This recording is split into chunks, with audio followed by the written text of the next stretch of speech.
Hello, আসসালামু আলাইকুম। মালদ্বীপ নিয়ে মালদ্বীপের দোকানে কীরকম বেচাকিনি বা মালদ্বীপ একটা দোকানে কীরকম থাকলে ভালো হয় নাকি সেসব নিয়ে আপনাদের কিছু বলবো।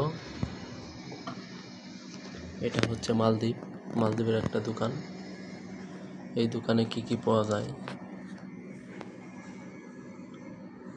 আপনার কেলা পাওয়া যায়, আপেল পাওয়া যায়, আম পাওয়া যায়, পেঁপে, এরকম অনেক সবজিও পাওয়া যায়, মূলে পাওয়া যায় এবং অনেক কিছু পাওয়া যায়। মিষ্টি কুমড়া, ধুন্দুল, মরিচ, লেবু, গাজর, বাগুন, শসা,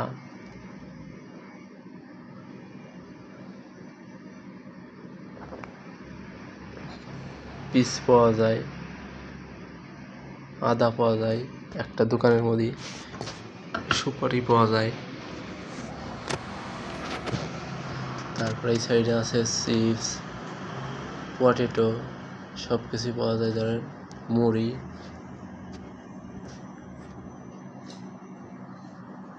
তারপরে এই সাইডে আছে মরিচের ফাঁকি, জিরার মশলা,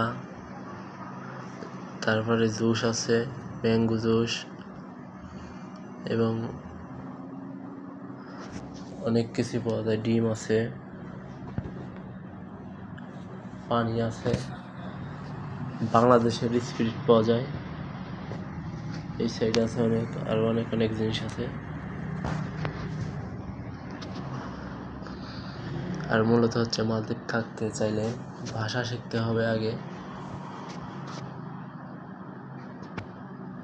এই যদি ভাষা শিখে আসতে পারেন তাহলে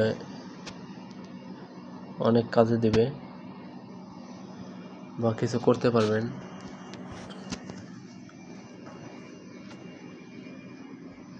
এই জায়গায় এখন স্যালারি বর্তমান অনেক বেশি, প্রায় একটা দোকানে থাকতে গেলে এখন 40-45 হাজার টাকা বেতন দেয় বাংলাদেশের।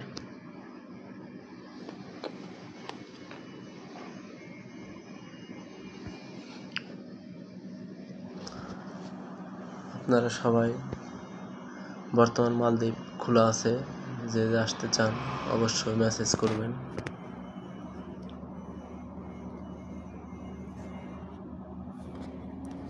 এই ছিল আমার তথ্য। আপনারা সবাই ভালো থাকবেন। আমার চ্যানেলটা বেশি বেশি করে লাইক, সাবস্ক্রাইব করবেন।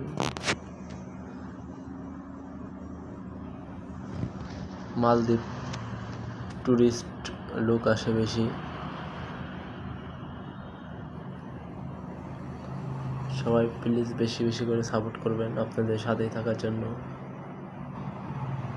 চেষ্টা করব। আসসালামু আলাইকুম সবাইকে। Please subscribe me.